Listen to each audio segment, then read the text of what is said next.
올 한 해도 여러분 가정에 주의 은혜와 사랑이 넘쳐나시기를 주의 이름으로 축복합니다. 오늘 말씀은 이스라엘 역사의 격동기를 좀 역사적인 이야기를 나누어야 하기 때문에 여러분 이해하기가 좀 어려우실 것 같아서 PPT를 계속해서 보조 자료로 여러분 눈에 지도도 보여드리면서 이해를 돕도록 그렇게 진행을 하도록 하겠습니다. 지난주 살펴봤던 우시야 왕, 그가 죽고 이어서 그의 아들 요담이 왕이 되어 16년을 통치했습니다. 그리고 요담이 죽고 그 아들 아하스가 왕위를 넘겨받게 되는데요. 오늘 여러분과 함께 바로 이 아하스 시대와 아하스에 대해서 살펴보고자 합니다. 아하스 왕이라고 하면 우리에게 두 가지가 기억이 납니다. 하나는 히스기야의 아버지라는 것, 그의 아들이 히스기야라는 것 한 가지와 또 하나는 그런 선한 왕 히스기야의 아버지인데 그 아하스는 남유다에서 가장 악한 왕이었었다라는 사실, 이 두 가지가 그의 특징이라고 말할 것입니다. 지난주 살펴본 것처럼 남유다는 우시야 시대에 아주 강성하게 일어나게 됩니다. 이전의 영광을 되찾은 그런 모습이었죠. 그러나 그 영광이 길게 가지를 못했습니다. 이유는 뭐냐 하면 국제 정세가 폭풍 속으로 빨려 들어가는 그런 시점이었기 때문이죠. 그리고 그 폭풍의 진원지가 어디였느냐? 바로 아시리아 제국이었습니다. 아시리아는 원래 강대한 북방의 맹주였었죠. 호랑이였습니다. 그 이전에는 서쪽 지중해 해변까지 넘보지는 않았습니다만 점점 더 그 세력이 강해지면서 디글랏빌레셀이라는 정복군주가 등장하면서 그의 야욕이 지중해 변을 넘어 이집트까지 이르는 것이 그의 꿈이었습니다. 그리하여 그는 그 세력이 점점 더 서쪽으로 밀려가게 될 때에 팔레스타인 지방에서 제일 먼저 이 아수르를 맞아야 하는 팔레스타인의 지붕과 같은 나라가 바로 이 아람, 그 다음에 북이스라엘 나라였었습니다. 아수르가 쳐들어오면 제일 먼저 짓밟힐 나라가 바로 그들이었죠. 그리하여 그들은 연합할 필요가 절실했습니다. 혼자서는 절대로 이 아수르라는 나라를 막아낼 수 없기 때문이죠. 아수르의 거대함을 알았던 이 작은 나라 블레셋도 이 연합에 동참하게 되는데 북이스라엘은 처음에는 이 연합에 적극적이지 않았습니다. 웬고하니 북이스라엘은 그 나라 내정이 굉장히 혼란스러웠기 때문에 바깥까지 생각할 여력이 없었습니다. 그 내정이 어땠냐 하면요, 북이스라엘의 가장 강성한 왕이었던 여로보암 2세가 죽고 난 다음에 그의 아들 스가랴가 왕위를 물려받습니다. 그러나 물려받고 6개월 만에 살룸이라는 장수에 의해서 모반을 당해 죽게 됩니다. 6개월 만에 왕권이 찬탈되어지는 거지요. 그런데 이 살룸이 왕위를 찬탈했다라는 소식을 전해 들은 므나헴이라는 다른 장수가 군대를 몰고 일어나 그 살룸을 죽이고 그가 또 왕이 됩니다. 한 달 만에 왕이 또 바뀌게 된 것이죠. 이 므나헴이 왕이 된 이후 10년 동안 통치를 하고는 그의 아들 브가히야에게 왕위를 물려줍니다.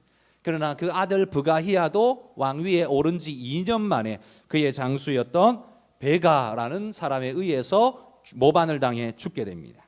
보십시오. 이 스가랴로부터 여로보암 2세를 지나 스가랴로부터 베가에 이르기까지 사실 시간적으로 따지면 한 15년밖에 안 되는 시간인데 15년 동안 왕권이 5번이나 바뀌게 되는 겁니다. 왕이 5번이나 바뀌는 폭풍 같은 혼란의 시기가 바로 이스라엘의 현 상황이었다는 거지요.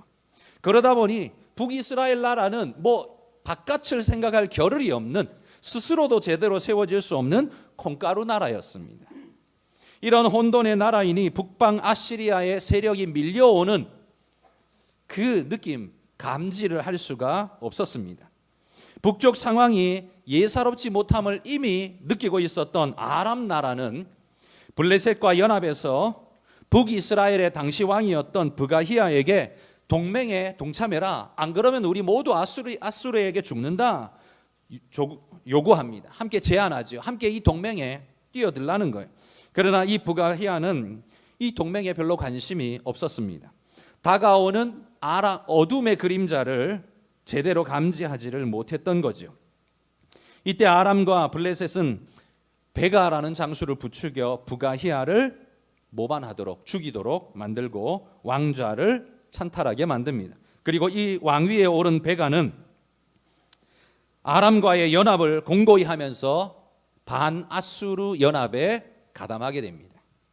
그러나 자기들끼리만으로는 부족하고 아직 남아있는 남유다가 동맹에 동참하기를 기대했습니다. 동맹에 동참한다면 그만큼 세력은 커지는 것이니 이길 승산이 조금씩 더 늘어가는 거죠. 그러나 또 반대로 만약에 남유다가 동맹에 동참하지 않고 내버려 둔다면, 그를 내버려 둔 채로 이스라엘과 아람 나라가 아수르라는 나라를 대적하게 된다면 그 뒤에 남아있는 남유다가 아수르와 내통하고 자기의 후미를 공격한다면 자기들은 중간에 낀 상태로 죽을 수밖에 없는 상황이 벌어지는 거죠. 그러니 이 아람 나라와 아수르는 남유다를 그냥 내버려 둘 수가 없었습니다. 아수르를 막기 전에 동맹을 거절한 이 남유다를 공격하게 됩니다. 열왕기하 15장 37절 말씀 우리 같이 한번 읽어봅시다. 그때에 여호와께서 비로소 아람 왕 르신과 르말리아의 아들 베가를 보내어 유다를 치게 하셨더라. 이때가 바로 아하스가 왕위에 올라가 있었던 바로 초기 시절입니다. 이런 위급하고 혼란한 때에 아하스가 왕위에 올랐다는 말입니다. 그가 물려받은 시기는 너무도 혼란스럽고 앞길이 막막한 때였습니다. 가나안 땅 주변 모든 나라들에게 압박을 받고 있는 시대였습니다. 이 동맹에 가입하지 않는다면 이 동맹 연합군들에 의해서 자신이 죽을 것 같고, 반대로 이 동맹에 가입하지 않으면 동맹에 가입하게 되면 아수르에게 죽을 것 같고, 동맹에 가입하지 않으면 이 연합군에게 죽을 것 같은, 그래서 이렇게 해도 저렇게 해도 도망갈 방법이 없는 것이 아하스의 현실이었습니다. 아하스는 결론을 내립니다. 끝까지 버티고 아수르를 대적하는 일이 없게 하자. 그런데 그 대가는 혹독했습니다. 오늘 본문 앞쪽에 있는 6절 말씀을 한번 보십시오. 28장 6절에 보시면 북이스라엘 왕 베가가 쳐들어와서 남유다를 공격하는데요, 하루 만에 12만 명을 죽여버립니다. 남유다의 12만 명의 군사가 하루아침에 죽임을 당한 거죠. 그리고 그 다음 절에 보면 왕자와 국내 대신 총리 대신까지 죽습니다. 이건 왕궁의 거의 중심까지 적들에게 다 내어준 꼴이 되었다라는 사실을 말하죠. 게다가 8절에 보시면 20만 명을 그들이 포로로 잡아갔다라고 말합니다. 12만 명이 죽고 주요 인사들이 다 죽고 포로로 백성들이 20만 명이 끌려갔습니다. 이 정도면 나라가 거의 패망한 것이나 다름없는 이야기 아닙니까? 예전에 아마샤 때 겪었던 쓰라린 고통의 상황이 다시 재현되는 것 같은 그런 두려움의 상황이었습니다. 그런데 북이스라엘의 공격이 전부가 아니었습니다. 그 뒤에 하이에나처럼 따라오는 자들이 또 있었습니다. 17절에 보시면 에돔이 유다를 치고 백성들을 또 사로잡아갑니다. 잡아갈 백성들이 더 남아있기나 했는지 또 잡아갑니다. 이때 에돔은 유다로부터 독립하고 유다의 최남단, 홍해 쪽으로 빠져나가는 최남단 항구였던 엘랏을 빼앗아 그들로 하여금 바닷길로 나가는 길을 다 차단해버립니다. 18절에 보시면 블레셋도 유다 남방을 공격하여서 모든 많은 마을들을 사람들을 죽이고 빼앗아 가버렸다라고 말합니다. 유다는 이제 뭐라고 표현할 수조차 없는, 다 찢기고 깨어져 버린 그런 존재, 그런 나라였습니다. 종말을 맞아서 마치 지옥문이 열렸다라고 표현해도 아마 유다 백성들에게는 과언이 아닐 것이었습니다. 그러나 그때 하나님은 이사야 선지자를 보내셔서 이 아하스에게 말씀을 전하십니다. 이사야 7장 1절에서 9절, 좀 긴 말씀입니다. 같이 한번 읽어봅시다.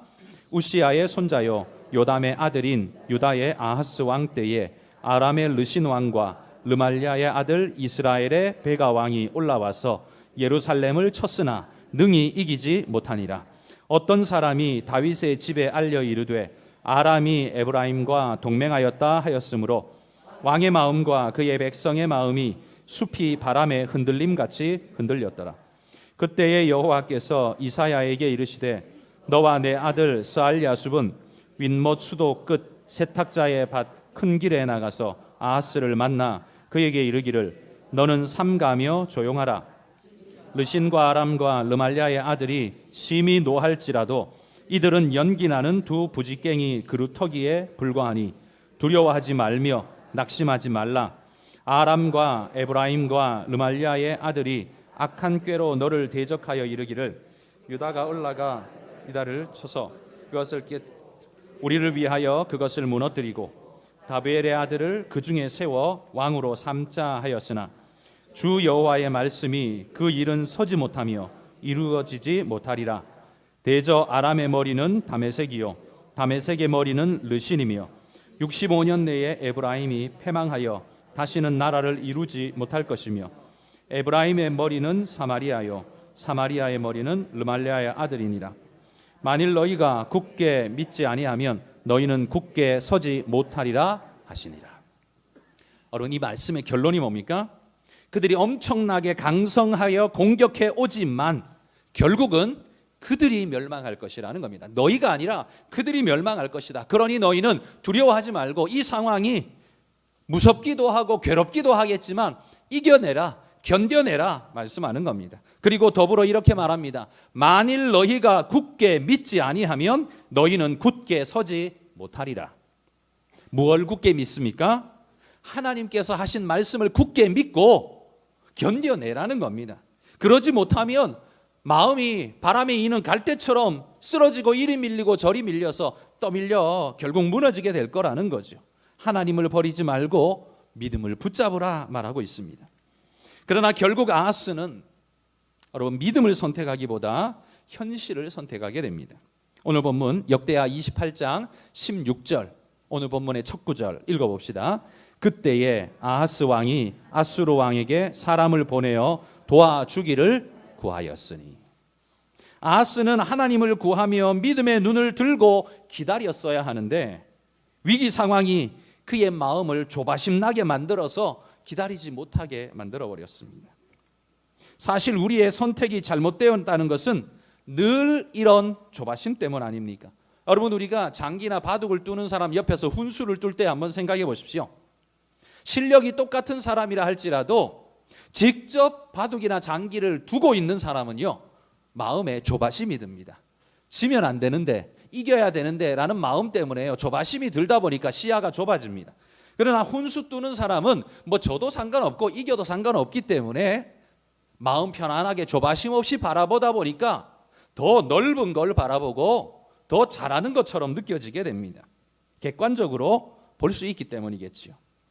다윗이나 여호사밧이나 여러분 위기의 상황에서 하나님 여호와를 바라고 믿었다라는 것이 여러분 결코 쉽게 된 일은 아닙니다. 그 조바심을 이겨내고 두려움을 이겨내고 믿음으로 하나님께 모든 걸 내어 맡겼기 때문에 그게 가능했었죠.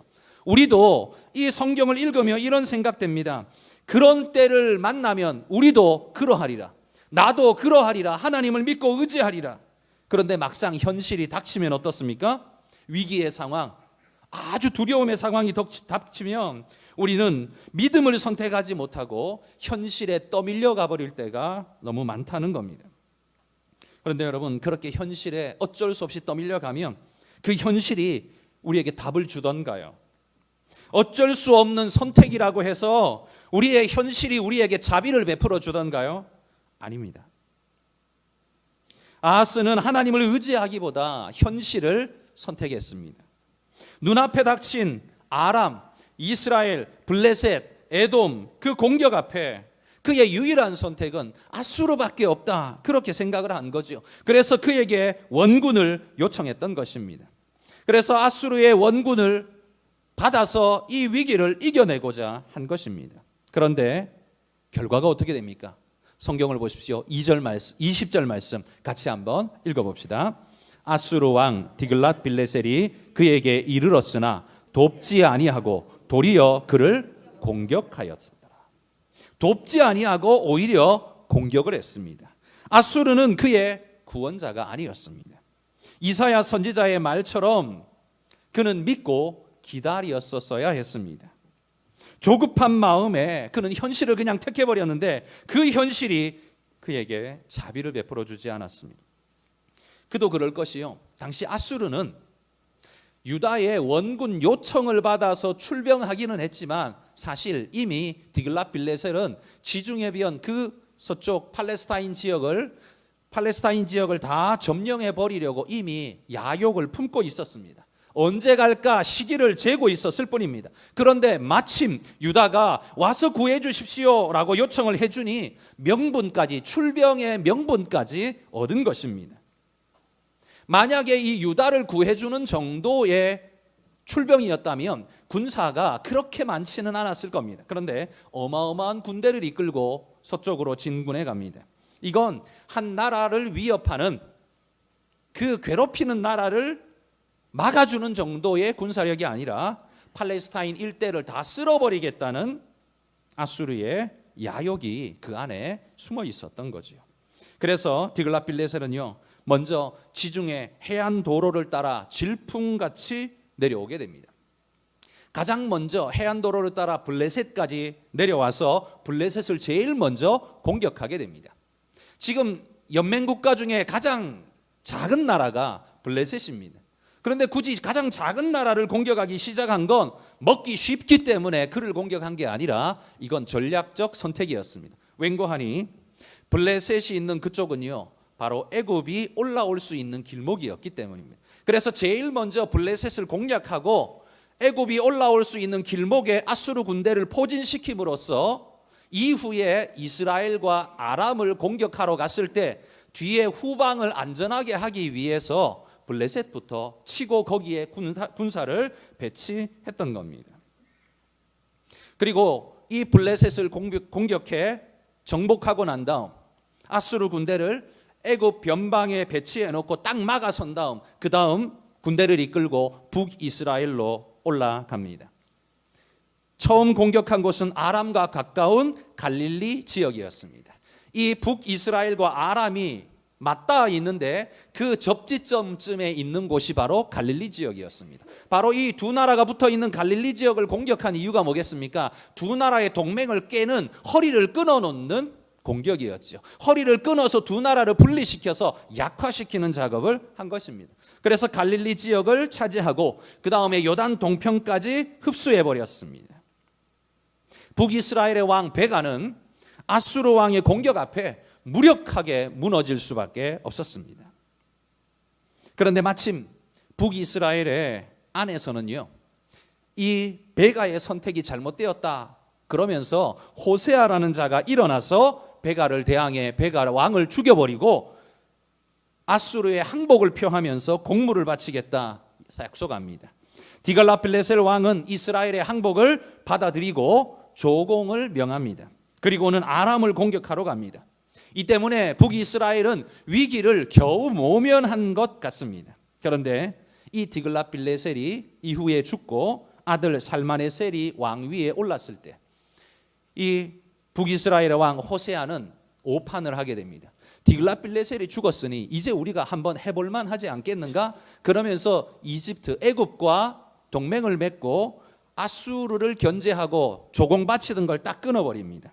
그런데 이게 완전히 패착이었습니다. 이집트는 도와줄 여력이 전혀 없는 죽어가는 존재였었고 이 아수르는 일어나고 있는 젊은 사자와 같았기에 살마네셀이 내려와서 북이스라엘을 완전히 쓸어버린 겁니다. 바로 이때 북이스라엘은 멸망하게 됩니다. 지도상에서 지워져 버립니다. 호세아라는 마지막 왕의 그 오판 때문에, 잘못된 생각 때문에 북이스라엘은 완전히 지도에서 지워지는, 역사에서 지워지는 마지막 순간이 돼버린 거죠. 그리고 북이스라엘을 차지한 아람 나라는 이스라엘 전체를, 북이스라엘을 아수르의 속주로 만들어 버립니다. 갈릴리와 요단 동편을 쓸어버린 아수르는 그 다음으로 아람을 공격하러 가게 됩니다. 아람의 수도 다메섹을 공략했습니다. 아람은 가나안 지역에, 이 팔레스타인 지역에서는 가장 강대한 나라였습니다. 그러나 아수르 앞에서는 아무런 힘도 쓸 수 없는 존재였죠. 아람 왕은 사로잡혀서 그 자리에서 처형돼 버렸습니다. 그리고 아람의 많은 주민들은 포로로 잡혀갔습니다. 아람은 아수르의 속주로 다시 떨어지게 된 것이죠. 이 거대한 폭풍이 몰아치는 한가운데에 고요함을 지키고 있었던 나라가 하나 있었는데 그게 바로 유다였습니다. 이 유다는 아수르 왕에게 원군을 청했기 때문에 아수르 편으로 불러들인 존재였기 때문에 아수르의 말발굽이 이 남유다까지는 밟지 않았습니다. 그러나 그것이 자신들의 안전을 보장해 준 것은 결코 아니었습니다. 몰락하지는 않았지만 남유다는 이 아수르에 의해 모든 자율권이 빼앗기고 엄청난 조공을 바쳐야 하는 신세. 그래서 그 조공 때문에 경제력이 완전히 바닥을 치게 되고 일어날 수 없는 상태가 되어져 버리고 마는 겁니다. 극도의 고통 시대에 떨어지게 된 것이죠. 북이스라엘은 이제 멸망해 버렸고 남유다는 자주권을 빼앗기고 엄청난 조공에 시달려야 하는 상황에 떨어지고 말았습니다. 여러분, 왜 이렇게 되었을까요? 오늘 본문 19절에 보시면 그 이유를 이렇게 설명합니다. 우리 19절 같이 한번 읽어봅시다. 이는 이스라엘 왕 아하스가 유다에서 망령되이 행하여 여호와께 크게 범죄하였으므로 여호와께서 유다를 낮추심이라. 국제 정세가 아수르라는 거대 제국이 일어나는 바람에 이런 폭풍을 맞을 수밖에 없었습니다. 사실 이게 객관적인 데이터죠. 그러나 성경은 이 객관적인 데이터가 왜 이렇게 될 수밖에 없었나를 설명하는데 이스라엘 왕 아하스의 죄악의 심각함 때문에 하나님이 이 모든 일을 이끄셨다고 말합니다. 아하스는 스스로 죄악을 선택했고 현실에 무릎을 꿇었으며 믿음을 발휘해야 할 시기에 믿음의 불을 끄고 오히려 세상에 끌려가는 존재가 되고 말았습니다. 이 아하스의 죄악은 어느 정도였을까요?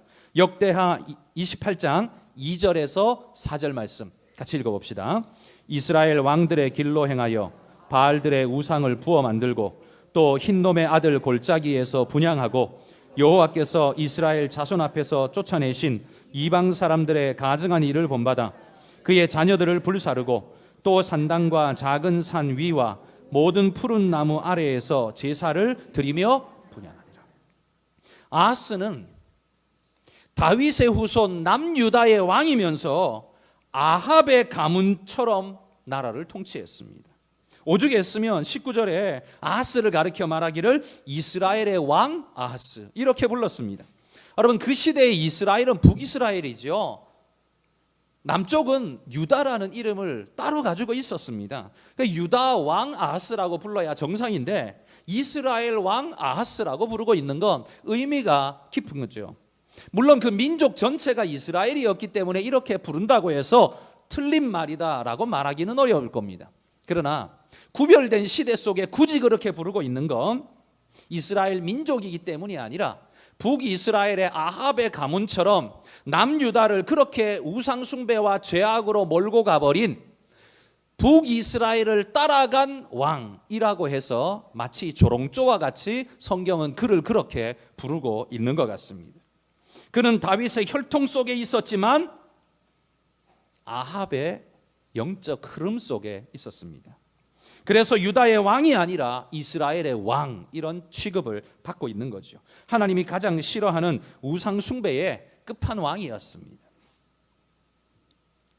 여러분, 성경이 오늘 말해주고 있는 아하스의 그 삶과 행적을 저는 세 가지로 정리해서 이렇게 말씀을 드리고 싶습니다. 첫 번째, 아하스의 모습을 보며 우리가 깨달아야 할 교훈의 첫 번째는 뭐냐 하면 그는 이스라엘의 왕들의 길로 행해버렸다. 이것이 그의 실패의 원인이었습니다.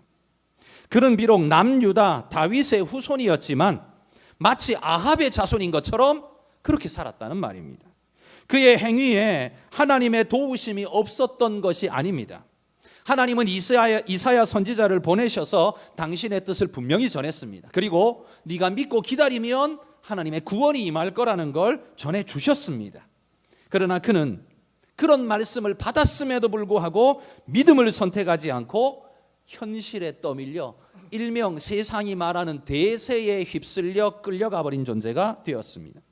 하나님께 맡기지 않고 세상의 흐름을 따라 그것이 최선이라 생각하며 끌려가 버렸다는 말이지요. 여러분, 그랬을 때 그의 삶이 나아졌습니까? 대세를 거르지 않았을 때 그의 삶이 좋아졌습니까? 아닙니다. 최악의 나락으로 떨어져 버렸습니다. 그는 바알을 위해 우상을 만들고 흰놈의 골짜기에서 분향하며 자기 자식을 불살라 죽이는 인신 제사를 드리며 산당과 푸른 나무 아래에서 제사를 드렸습니다. 북이스라엘에서나 나올 법한 그런 모든 우상 숭배가, 각종 우상 숭배가 아하스 때의 남유다에서 나왔습니다.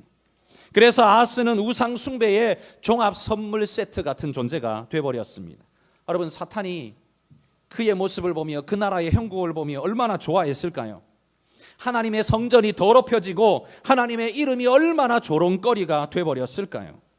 여러분, 그리스도인이라는 우리가 하나님의 뜻을 따르지 않고 세상의 뜻을 따르면 이런 결과가 나올 수밖에 없다는 사실을 여러분, 우리는 유념해야 합니다. 우리는 교회를 다니지만 교회를 다니고 있는 우리도 아합의 후손처럼 행할 수 있다는 사실을 두려운 마음으로 우리는 인식해야 한다는 말입니다. 우리의 교적이 교회 안에 등록되어 있다고 해서 하나님도 우리의 족보를 그렇게 봐주시느냐? 아닐 겁니다.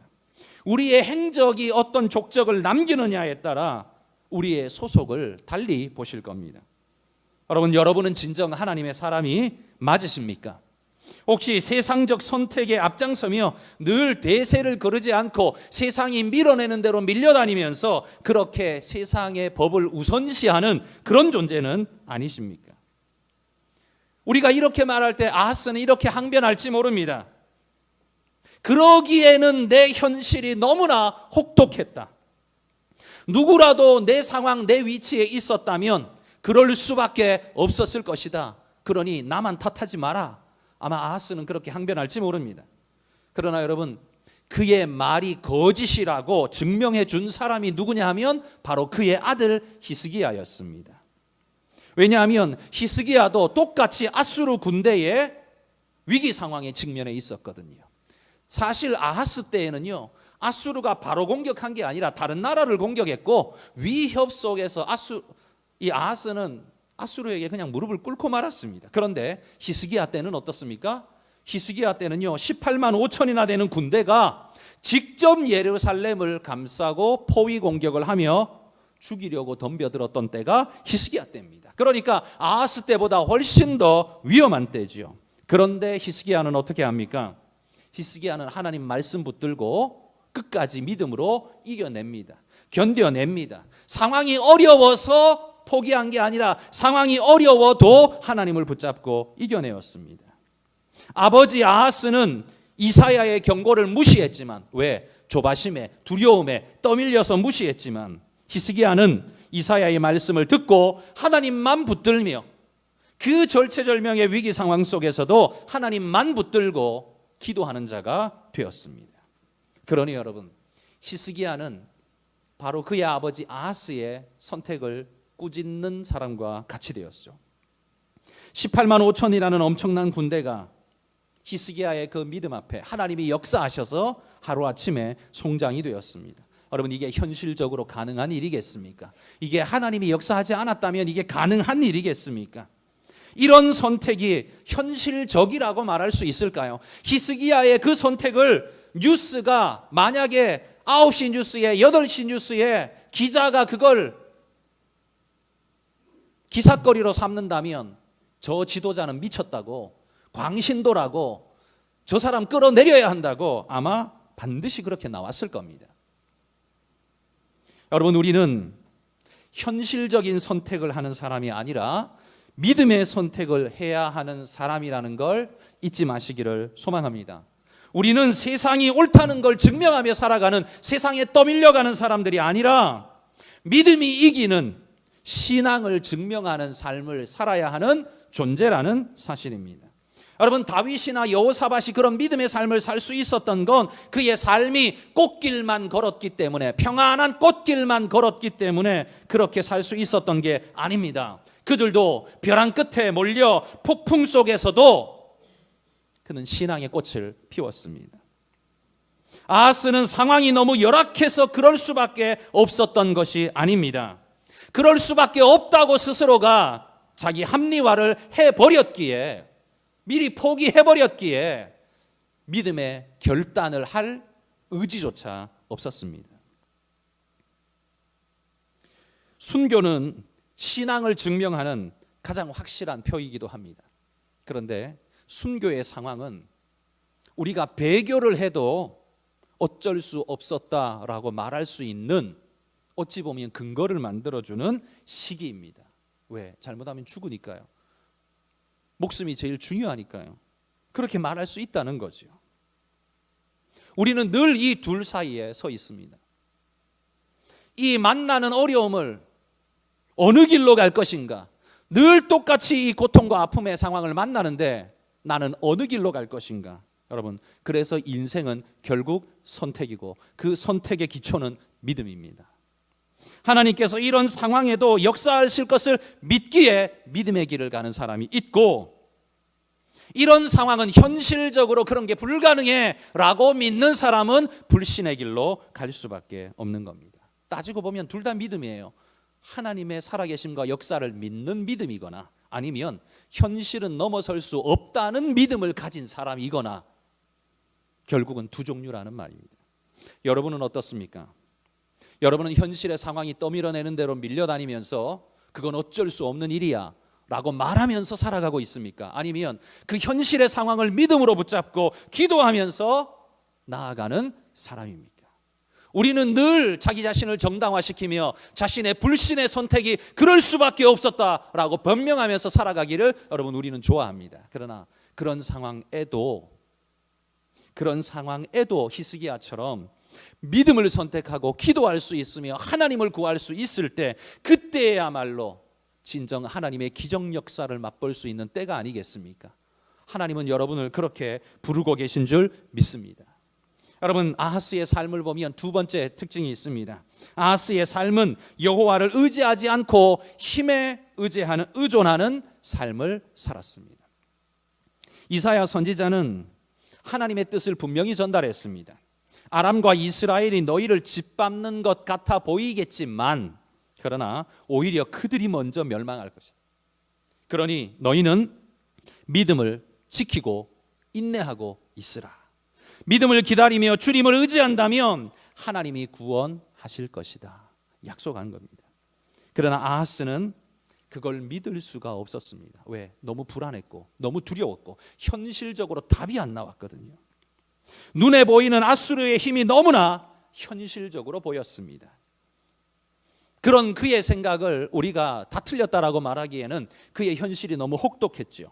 아수르의 힘이 그들을 구원할 수 있는 강력인 것은 사실입니다. 여러 나라의 연합군이 그들을 죽여가고 있는데 자신을 구해줄 수 있는 힘은 아수르밖에 없다. 사실 이건 그 시대 속에서는요, 객관적인 데이터였거든요. 그러나 문제는 뭡니까? 객관적인 데이터는 그렇게 말하지만 중요한 건 그 아수르가 유다를 위해 줄까? 중요한 건 그거죠. 아수르가 유다를 구해줄 힘이 있는 것하고 아수르가 유다를 구해줄 마음이 있는 건 다른 이야기거든요. 힘이 있다고 해서 다 구해주나요? 아니죠. 도움이 되지 않으면, 이익이 되지 않으면 절대 그런 일 안 해줍니다. 아수르가 나를 구해줄 수 있을 것이다. 객관적 데이터는 사실입니다. 그러나 중요한 건 뭐예요? 아수르의 마음속에 유다를 구해줄 마음이 없었다는 겁니다. 그러니 수학적 계산이, 객관적 데이터가 아무리 맞아도 자신에게 돌아올 결과는 파멸밖에 없는 겁니다. 힘에 의존하는 인생은 여러분 이렇게 될 수밖에 없습니다. 잠시의 기대 가지고 우리가 살아가고 그걸 기대해 보지만 결국은 실망과 멸망으로 귀결될 수밖에 없는 게 힘에 의존하는 삶의 모습입니다. 힘이 이끄는 세상은 결국 제일 위에 있는 단 한 사람, 한 나라만 좋고 나머지는 모두 실패한 나라, 실패한 인생이 될 수밖에 없습니다. 그러나 하나님이 이끄시는 하나님의 나라는 모두에게 좋고 모두가 승리하는 아름다운 나라가 될 수 있습니다. 아합의 선택은 당장은 아람과 이스라엘의 연합군을 막아낼 수 있고 물리쳐 줄 것 같아 보이겠지만 결국은 아람과 이스라엘보다 혹독한 더 무거운 멍에를 짊어진 꼴이 되고 말았다는 겁니다. 힘을 의지하면, 힘만 의지하고 살면 그렇게 될 수밖에 없습니다. 오늘 이 시대를 사는 우리는 어떤 힘을 의지하고 살아갑니까?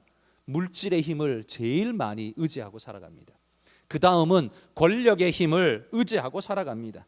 그 다음은 지식의 힘을, 정보의 힘을 의지하고 살아갑니다. 이것들이 나를 구해줄 거라고 생각합니다. 그러나 객관적 데이터는 뭡니까? 나보다 못한 사람보다 나보다 뛰어난 자가 훨씬 더 많다는 겁니다. 그들은 나를 위해 주지 않는다는 겁니다. 결국 싸워서 이길 자는 한 사람이라고 따지면 나는 99.9% 실패할 수밖에 없다는 겁니다. 어떻게 해야 될까요? 힘에 의존하는 인생이 가질 수밖에 없는 건 절망입니다. 두려움입니다. 공포일 수밖에 없습니다. 아하스는 거기에 전전긍긍하다가 정말 중요한 것, 신앙을 잃어버렸습니다. 아하스의 인생 세 번째의 특징은요, 권고할 때 더욱 범죄했다는 사실입니다. 아하스는 회개의 기회가 주어져도 더욱 죄의 길로 가버렸습니다. 이사야를 통해서 하나님이 회개의 기회를 주셨습니다. 믿음을 바랄 기회를 주셨습니다. 그런데 그걸 믿음으로 받지 않았습니다. 하나님을 절대적으로 의지할 기회를 힘을 의지하는 기회로 그냥 뒤바꿔버렸습니다. 아하스는 여러분, 상황이 나빠서 악한 길로 간 것이 아닙니다. 악한 길을 계속 선택했기 때문에 거기서 벗어나지 못한 겁니다. 우리의 삶이 계속 어렵고 힘겹고 괴로운 굴레 속에 있는 건 우리의 상황이 악하기 때문이 아니라 우리가 잘못된 선택을 계속하고 있기 때문에 그 길을 갈 수밖에 없는 것인지 모릅니다. 아하스와 히스기야가 만난 현실은 여러분 사실 같은 거였습니다. 같은 시대였습니다. 같은 제국 아수르의 공격을 받았습니다.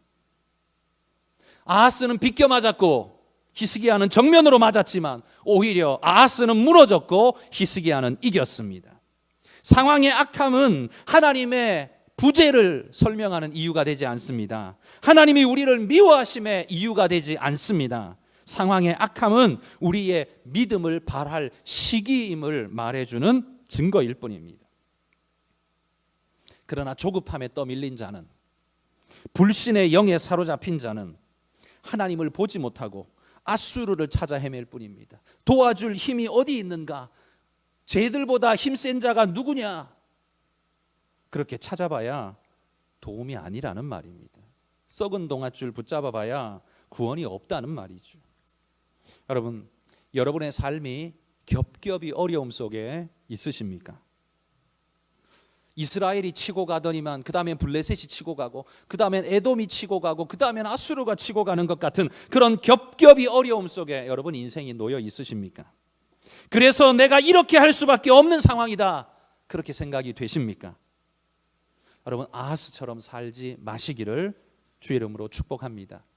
척박함이 지배하는 오늘은 믿음을 버려야 할 시기가 아니라 오히려 믿음을 발해야 하는 시기라는 사실을 기억하십시오. 불신의 정당성을 외치는 시기가 아니라 하나님의 기적 역사가 나타날 시기라는 걸 기억하십시오. 홍해 앞에서, 요단강 앞에서 그건 삶을 포기해야 하는 시기가 아니라 기적이 나타날 시간이라는 말입니다. 여러분, 우리의 문제가 크고 두렵지만 우리 문제의 크기보다 주님이 더 크시지 않습니까? 그분이 우리를 사랑하시고 구원하신다 약속하지 않았습니까? 그 믿음 부여잡고 여러분 포기하지 말고, 세상이 밀어내는 대로 밀려가지 말고, 세상이 끌고 가는 대로 끌려가지 말고, 말씀이 말씀하시는 대로 따라갈 수 있는 그런 신실한 종들이 되시기를 축복합니다. 오늘 이 말씀으로 설교를 마무리하고 싶습니다. 고린도전서 10장 13절의 약속 말씀입니다. 같이 읽어봅시다. 사람이 감당할 시험 밖에는 너희가 당한 것이 없나니 오직 하나님은 미쁘사 너희가 감당하지 못할 시험 당함을 허락하지 아니하시고 시험 당할 즈음에 또한 피할 길을 내사 너희로 능히 감당하게 하시느니라. 아멘. 이 약속이 여러분의 것이 되시기를 축복합니다. 믿음으로 힘들고 어려운 오늘을 이겨내신다면 기적 같은 역사가 여러분에게 선물로 주어지리라 믿습니다.